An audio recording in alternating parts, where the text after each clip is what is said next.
Hi Macy, it's your greatest Aunt Dana here, and as always, your cousin dog Rudy, and we're here to wish you a very happy 9th birthday today. Hope you're having a great birthday. For your birthday this year, I've got a story for you.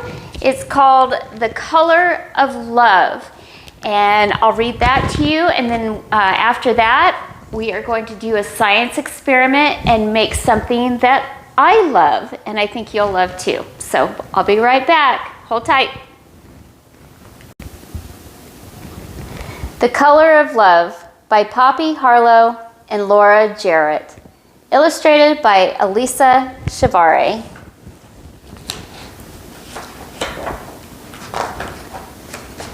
On Monday afternoon, in Miss Clementine's colorful classroom, Grace plopped down on the rug beside her classmates, ready for the last assignment of the day. This afternoon, we're going to talk about love, Miss Clementine explained. Grace smiled. There were a lot of things that she loved. Sunsets, strawberries, scooters, and those were just the S's. I love my cape, Sienna blurted out. Your cape is lovely, Miss Clementine agreed. What else do you all think of when I say the word love? Grace's head was filled with so many answers. Planes, puppies, peonies. How was she supposed to pick just one thing? Meanwhile, her classmates had some answers. I love my new baby sister, Ramona boasted.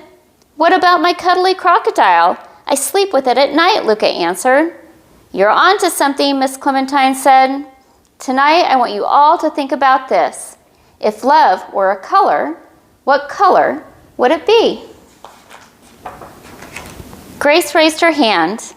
I don't understand. Love is a color? Sure, it can be, Miss Clementine offered.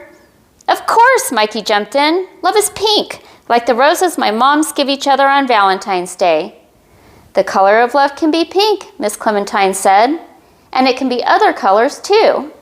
To me, love is green, like my abuela's tomatillo salsa. She taught me how to make it when I was about your age. Cooking was our special time together. I think love is black, like my lab Ollie, Sloan announced to the class. Miss Clementine continued, I want you all to think about what love looks like to you. What color comes to mind? Then we can share our colors with one another tomorrow. As Grace walked home from school, she thought more about Miss Clementine's question. What is the color of love? I love picking daffodils. In the springtime, is love yellow? Maybe love is blue. How was she supposed to pick just one thing? As Grace opened the door to her apartment, the smell from the kitchen wrapped around her. Celery, onions, peppers, sausage, and shrimp could only mean one thing. Her older brother, Dante, was home from college, and he was making his famous gumbo for dinner. I'll stir the roux, Grace called from the door as her stomach grumbled. Grace loved to help cook, but she loved being by Dante's side even more. Usually he saw his friends when he came home, but tonight she had him all to herself. She raced into the kitchen and wrapped her arms tightly around her brother's waist. Did you miss me? Dante asked. Grace knew then she had her answer to Miss Clementine's question.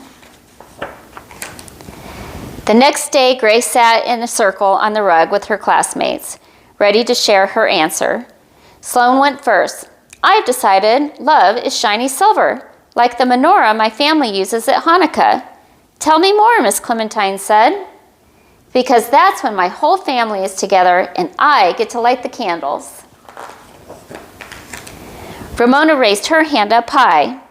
I love my curly red hair. I'm going with red. I feel love when I make dumplings with my mom, Hannah piped up. So I think the color of love is cream, like dough. Yum, Grace and her classmates said with glee. Just then June chimed in. When I think of love, I think of the purple pin my uncle wears. He told me he got it because he was brave.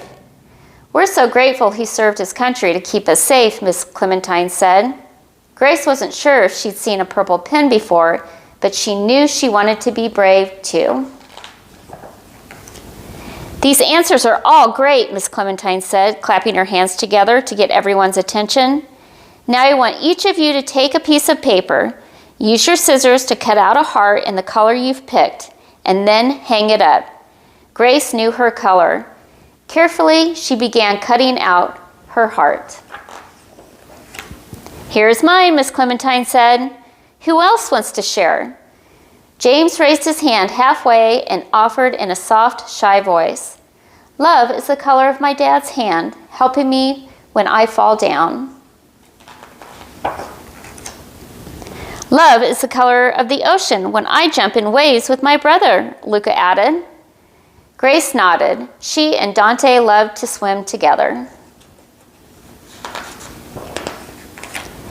As she returned her scissors to the cup, Winston held up his hearts. I have 3 colors, Winston shared, like our Jamaican flag at home. That's wonderful, Winston, said Miss Clementine. Love isn't just one color.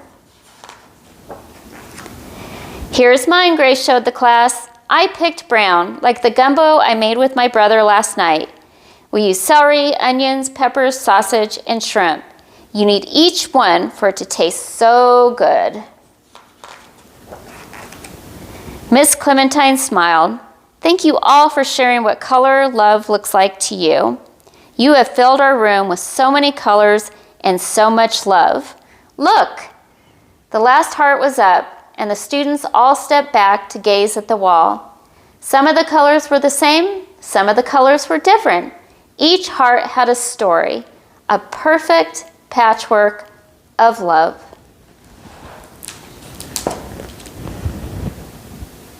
Okay, Macy, I'm back. All right, so before we get to the science experiment, I have a question for you. Did you know you have a science laboratory in your home? Can you guess where it is? I'm standing in it. It's your kitchen. So if you have ever helped your mom or dad bake something, baking has a whole lot of science going on. So today we are going to use science to bake you a happy birthday cake. But it's not just any cake, it's a Coca-Cola cake. And this cake is special to me because your great-grandma Joy would make this for her kids and grandkids' birthdays growing up. And I bet your dad remembers this cake too. So one of the colors I think of when I think of love is chocolatey brown goodness because it reminds me of my mom. All right, so how does science play into all of this? When you bake, you are mixing different ingredients together that become a liquidy batter. And when you put that batter in the oven, the heat causes those ingredients to chemically react, turning one substance, the batter, into another substance, the cake. So let's talk about these ingredients. When you bake, one of the major ingredients is the flour, kind of the foundation of the recipe. And when you mix water or liquid ingredients with the flour, it becomes a stretchy batter.